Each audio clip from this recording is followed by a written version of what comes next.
G'day guys, today we've got a parametric equation which we're going to try and differentiate. Now guys, parametric equations basically have a relationship between two variables which, like in this case we have x and y, which are expressed, the relationship between these two variables are expressed in terms of a third variable which we call a parameter.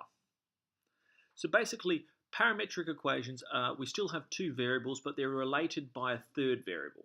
And in this question, we're asked to find, in terms of t, the rate of change of y with respect to x. So the derivative of this function with respect to t, in terms of t.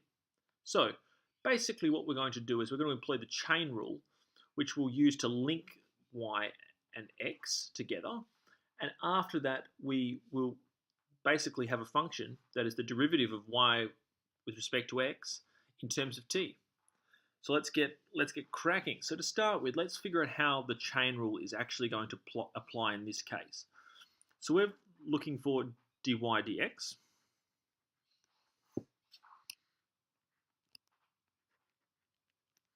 And the way we're going to express this is we're going to express this as the derivative of y with respect to t. And we're going to multiply this by the derivative of t with respect to x. Now this one here, we can also express this as, this is dy dt.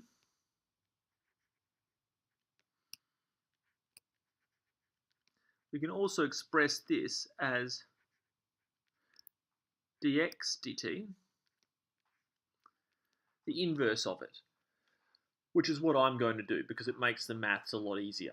So from here, what we're going to first do is we're going to find out the derivatives of x in terms of t and y in terms of t.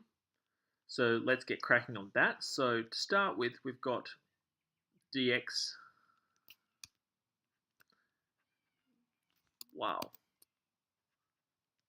dt. And what do we have here? Well, the derivative of sine is cosine, and the inside function here, the derivative is 2. So we're going to have 3 times 2, which is 6 times the cosine of 2t. Great. And we also are going to find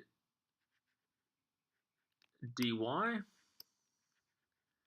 dt, which is equal to, we've got the derivative of cosine is negative sine, we've got derivative of 5t is 5, so negative 5 times 2 is 10 sine of 5t.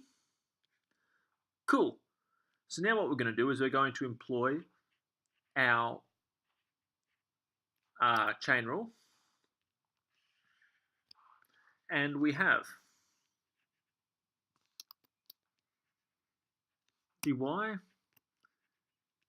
dx is equal to dy dt, which is this function, negative 10 sine of 5t,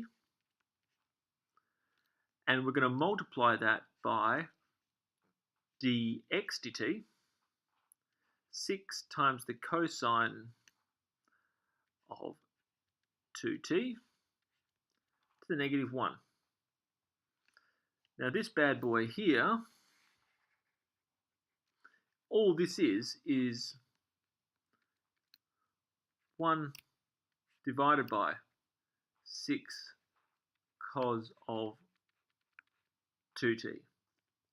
So from there what we can do is we can say that dy dx is equal to negative 10 sine of 5t divided by 6 cosine of 2t, which we simplify a little bit, negative 5 on 3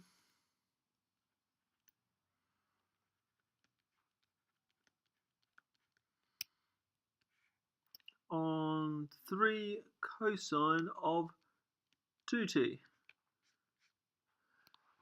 And that is our final answer, guys. So what we did here is we've got our parametric equation, which defines a relationship between x and y expressed in terms of a parameter t. So what we do is to find the rate of change of y with respect to x, we use the chain rule to link y and x together. We then differentiate x and y with respect to t. We use the relationship we derive in the chain rule, and we just make sure we don't stuff up our algebra at the end.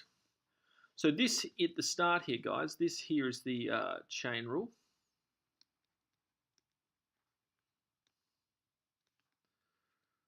So that's me employing the chain rule to figure out how I'm going to find this dy dx term down here.